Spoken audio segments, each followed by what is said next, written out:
Mesdames, Messieurs, bonsoir et bienvenue dans cette édition de 18h. Le Conseil national de transition a tenu la deuxième séance plénière du mois d'octobre dans la salle Djely Baba Sissoko du CICB sous la présidence du général de corps d'armée Malick Diaw, président du CNT. D'importants projets de loi ont été adoptés par les membres du Conseil national de transition CGRI 30 octobre 2025, Sadio Sidibé et Ibrahim Koulibaly. Les membres de l'organe législatif étaient en session plénière ce jeudi 30 octobre 2025 au Centre international des conférences de Bamako, CICB, à l'issue de laquelle plusieurs projets de loi ont été adoptés, notamment celui portant de la loi des finances pour l'exercice 2025 voté par la majorité 128 pour, 0 abstention et 0 contre. Autre projet de loi où les membres du CNT ont donné leur quitus, notamment celui portant ratification de l'ordonnance numéro 20-25-028 PTRM du 3 octobre 2025 portant ratification de l'accord de presse signé le 26 juin 2025 à Bamako et à Riyad entre le gouvernement de la République du Mali et la Banque arabe pour le développement économique en Afrique relatif au financement de la contribution du Mali à l'augmentation du capital social du Fonds de solidarité africain qui s'élève à plus de 2 milliards de francs CFA. Nous venons d'adopter le projet de loi portant modification de la loi de finances pour l'exercice 2025. Cette modification de la loi de finances, désignée sous le vocable de loi rectificative ou encore collectif budgétaire selon le jargon des finances publiques, la disponibilité du montant, elle est déjà là, si vous voulez, parce que c'est dans le budget. Et nous avons toute l'année pour pouvoir mobiliser les ressources qui vont entrer et dans la couverture des dépenses inscrites dans le budget d'État. Nous avons donné notre quitus pour leur permettre de mobiliser ce fonds, mais quant à l'utilisation, il leur incombe. Le projet de loi concernant le collectif budgétaire, c'est-à-dire le budget 2025 révisé, donc nous avions essayé de tenir compte de l'évolution de la situation sécuritaire dans le pays et nous avons également essayé de tenir compte des ressources additionnelles que nous avons eues pour pouvoir refléter ces différentes dépenses au niveau du budget initial. Pour rappel, on avait au niveau du budget initial des recettes qui étaient de 2 648 millions 900 millions de francs CFA et qui se sont élevés après le collectif à 2 739 milliards 697 millions de francs CFA, soit une augmentation de 90 milliards au niveau des recettes. Pour ce qui concerne le deuxième projet, il concernait donc la ratification d'un projet donc, de financement que nous avons obtenu auprès de la PADEA qui est de 7 900 000 $, soit environ 4 413 816 900 francs CFA.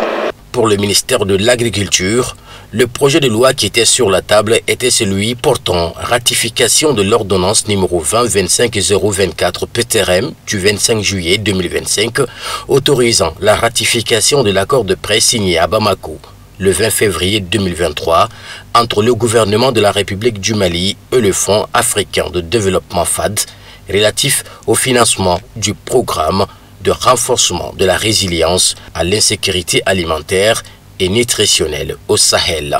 Le ministre en charge du département de l'agriculture et celui en charge des questions de l'insécurité alimentaire au sein du CNT se sont réjouis de la pertinence de l'adoption de ce projet. Le projet cadre parfaitement avec la vision Malikourani Tassira, Kaben San Bafla ni Biwaroni Sabama. Et puis il cadre aussi parfaitement avec la politique nationale en matière de sécurité alimentaire et nutritionnelle. Et nous avons retenu aussi le fait que c'est un projet très intégré.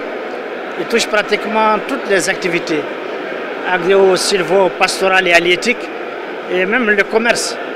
C'est un projet de renforcement des capacités, c'est un projet qui va beaucoup améliorer la gouvernance et renforcer la capacité des acteurs et surtout la productivité. Il y a un accroissement très important qui est observé de la production agricole et aussi en matière d'infrastructures et de maintenance aussi des infrastructures.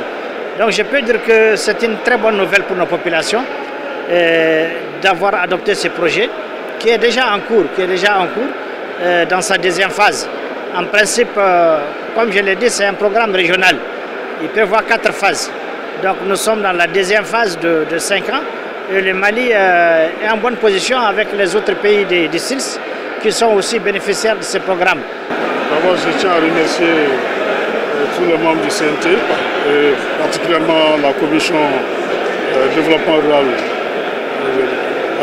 environnement et assainissement, et aussi les 2 autres commissions qui ont été consultées et qui ont donné leur avis favorable pour l'adoption de cette loi.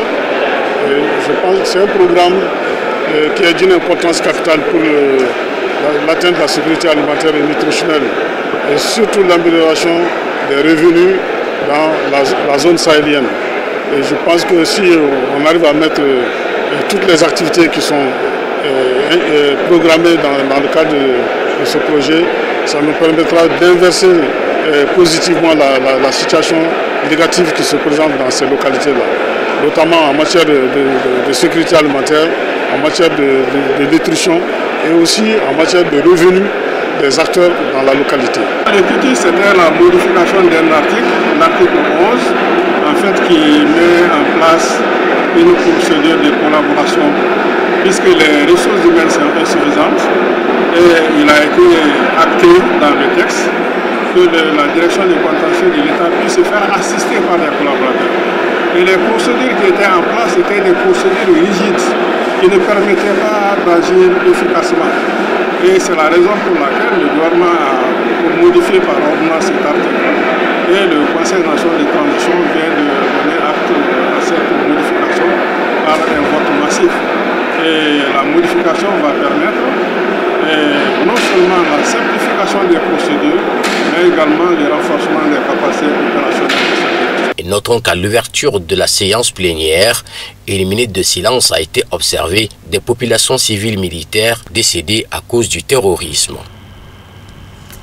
La salle de spectacle Moussokunda en commune 1 du district de Bamako a abrité ce vendredi 31 octobre 2025 la soirée gala de levée de fonds en faveur des orphelins organisée par Mali Care Uni. L'événement a réuni des personnalités de la société civile, des entrepreneurs, des partenaires techniques et financiers ainsi que d'artistes pour soutenir cette cause noble et importante. Khadija Traoré et Seydou Niari.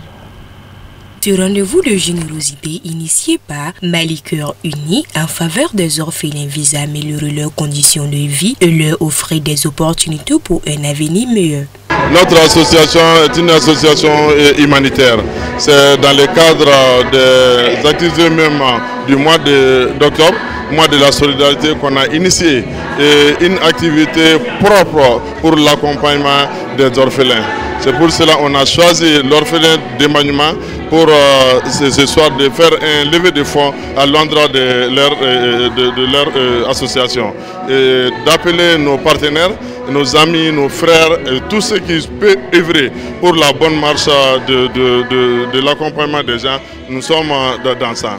Votre engagement est essentiel pour permettre de poursuivre notre mission de soutien de toutes les initiatives de paix, de développement et de solidarité entre les populations, de contribuer ou de faire contribuer les compétences locales à la conception, à l'exécution de tout projet de développement qui renforce la solidarité, la cohésion et la paix entre les communautés du Sud et du Nord. Prenant la parole, le représentant du maire de la commune 1 a exprimé son soutien à cette noble cause et salué l'engagement du mouvement en faveur des orphelins. Invité d'honneur de la soirée, Assiri Chérif Badra Aliou Ousmane Haïdara, président du conseil d'administration de l'association Ankabe Mayala, a salué cette initiative tout en souhaitant la vulgarisation d'une telle initiative pour le grand bonheur de ses enfants.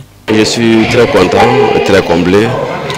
D'abord par l'organisation, alors l'organisateur qui a organisé en fait cette cérémonie dédiée orphelinat, plus particulièrement l'orphelinat en fait d'Embagnement Dior. Alors organiser cette cérémonie vise à profit pour pouvoir les aider, alors en élevant les enfants et les enfants démunis. Donc je dirais que cette action est vraiment salutaire. Et donc je suis là en tant qu'invité d'honneur de la dite cérémonie et au nom de mon association Ankabé Mayala, qui est une association du vivre ensemble. Donc je tenais seulement à remercier tous ceux qui ont eu l'initiative à organiser cette cérémonie. Je les remercie infiniment. Débutée par l'exécution de l'hymne national, cette soirée gala a permis aux uns et aux autres d'exprimer leur générosité. Notons que cet événement a été marqué par une projection vidéo poignante qui a mis en lumière les difficultés quotidiennes des orphelins. Des sketchs relatant la réalité de ces enfants ont suscité l'émotion dans la salle. Actualité internationale à présent commentée par Moussa Fomba.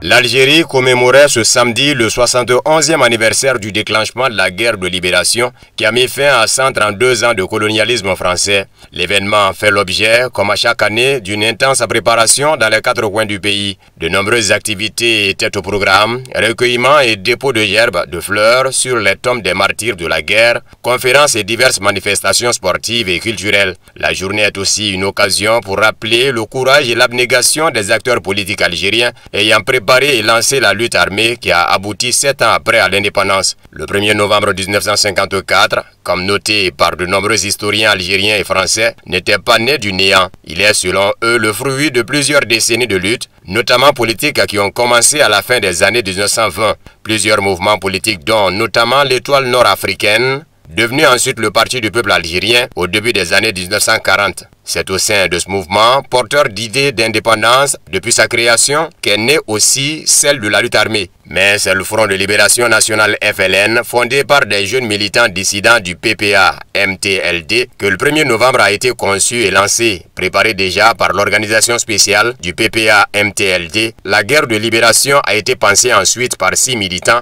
en l'occurrence Rabat Bitat, Mustafa Ben Boulaïd, Didouche Mourad, Mohamed Boudiaf, Krim Belkacem et Larbi Ben Midi. Ce sont eux qui ont pris, lors d'une réunion à Alger, des décisions clés pour le déclenchement de la lutte lors d'une réunion secrète en octobre 1954. Ces derniers ont donné ensuite naissance au groupe des 22 militants nationalistes algériens qui se sont réunis le 25 juin 1954 pour poser les bases de la lutte armée contre la colonisation française. Cette réunion a abouti à la création du Front de Libération Nationale FLN et a décidé de lancer la révolution algérienne le 1er novembre 1954, un jour qui fut choisi pour sa symbolique jour de la Toussaint.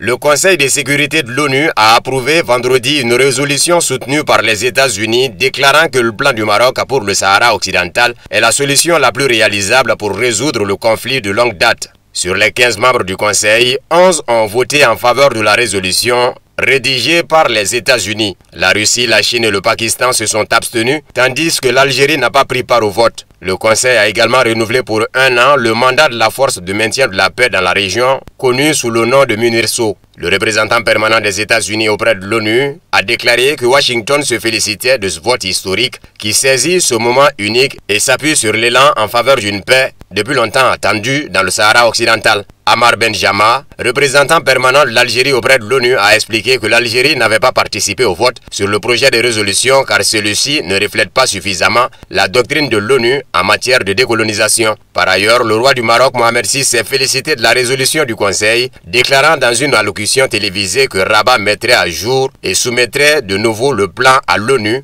comme seule base de négociation et seule solution viable aux différends. Le roi a appelé au dialogue avec le président algérien Abdelmajid Tebboune et a réaffirmé son engagement à relancer l'Union du Maghreb arabe.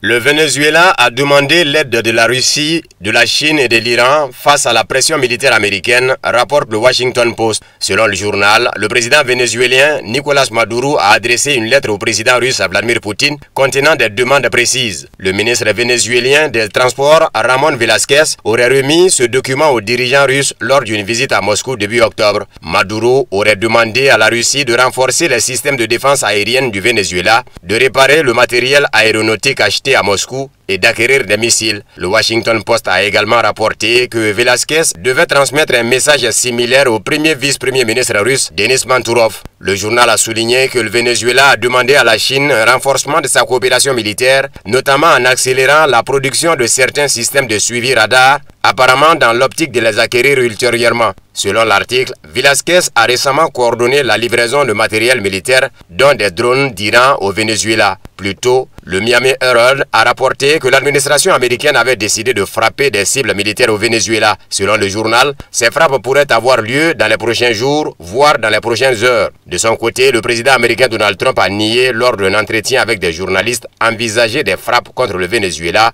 ou avoir pris une décision à ce sujet.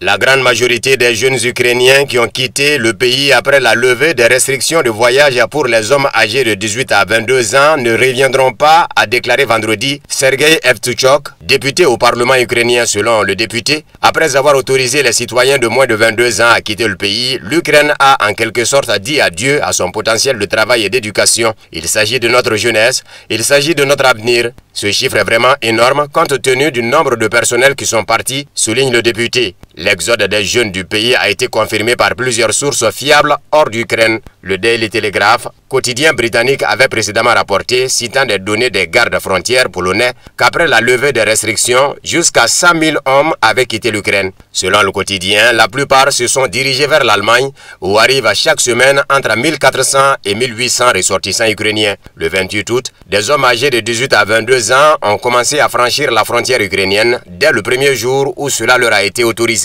La veille, le président ukrainien Volodymyr Zelensky avait ordonné au gouvernement et à l'armée d'assouplir les restrictions de passage de la frontière pour les hommes de cette tranche d'âge.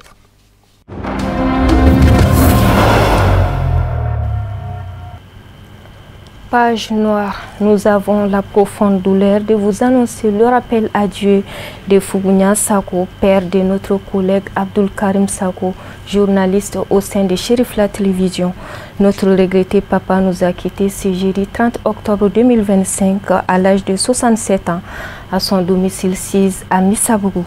Professeur émérite de mathématiques et ancien maire par intérim de la commune site du district de Bamako, a été accompagné à sa dernière demeure après la prière mortuaire de ce vendredi au cimetière de Missabougou, laissant derrière lui les siens dans une profonde douleur. Reportage signé Sadio Siribé et Abdoulaye Diara. Le personnel de Chérif la télévision est en deuil par la disparition du père de notre collègue Abdul Karim Sako, journaliste, reporter et présentateur du journal français à Chérif la télévision. Décès survenu le jeudi 30 octobre 2025 à l'âge de 67 ans. Monsieur Fougounian Sako, né le 2 mai 1958, était un professeur émérite de mathématiques qui aura sillonné toutes les localités du Mali, de Kaï jusqu'à Kidal. De son vivant, il a occupé des fonctions politiques, ce qui lui a valu d'être maire par intérim de la commune 6 du district de Bamako et ensuite premier adjoint au maire de la même commune.